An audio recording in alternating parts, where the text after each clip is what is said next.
Après 3 jours en tente, à marcher, randonner et manger toujours la même chose, on prend la décision de se poser 2 jours dans une ville au centre du pays, Niš. Ville millénaire des Balkans, Niš a été prisée par les empires romains, byzantins, bulgares et slaves à cause de son emplacement stratégique. La ville sépare une des routes les plus importantes d'Europe en deux, une ira vers Sofia à Istanbul et l'autre vers Athènes. Vulnérable et prisée, Niš a pu compter sur sa forteresse, une des mieux conservées des Balkans.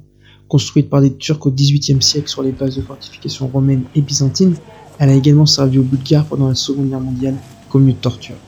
Aujourd'hui, Niš reste calme et agréable, mais comme la plupart des villes serbes, elle n'éblouira pas les voyageurs qui s'y arrêteront.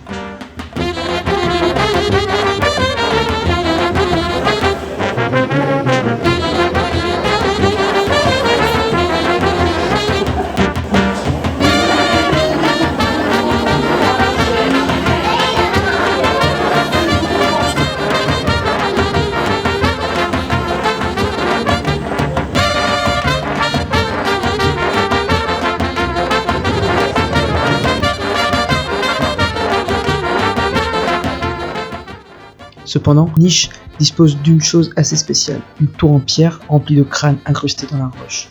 En 1908, l'armée ottomane va subir de grosses pertes à cause d'un soulèvement slave.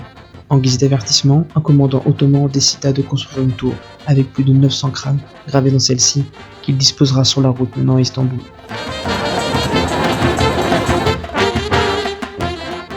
On décide de découvrir la gastronomie serbe, et on peut dire que les Serbes ont un gros problème avec la viande. Les Serbes consomment de la viande dans des quantités astronomiques, et lorsqu'on se retrouve au restaurant, aucun légume ne pointe le bout de son nez de notre assiette. De la viande, du gras, à l'état pur.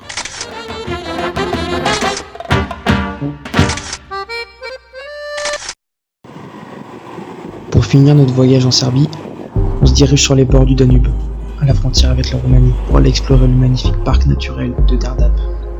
Espèce naturelle ultra protégée, à certains endroits il est interdit de s'y rendre sans la compagnie d'un ranger, mais notre soif de découverte étant trop intense, on arrivera tout de même à se rendre dans quelques endroits pour profiter de la beauté de ce parc.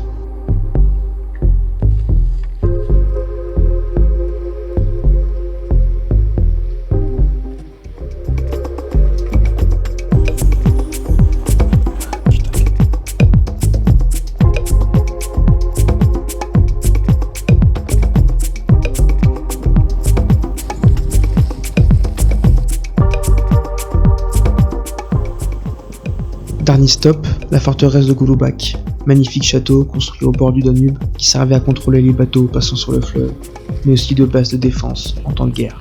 Comme Niš, la forteresse a changé de main à plusieurs reprises, ottomans, turcs, hongrois, autrichiens, slaves, mais la forteresse que vous voyez là est en pleine rénovation. Il y a 10 ans, le bâtiment était en ruine, et les Serbes avaient eu la foutue bonne idée de faire passer une route au milieu de la forteresse. Hop, dernière nuit et dernier putain de repas totalement dégueulasse, pain, jambon, fromage, tomate, avant de rentrer sur Belgrade. Le Danube, là tranquillou, on va camper ici.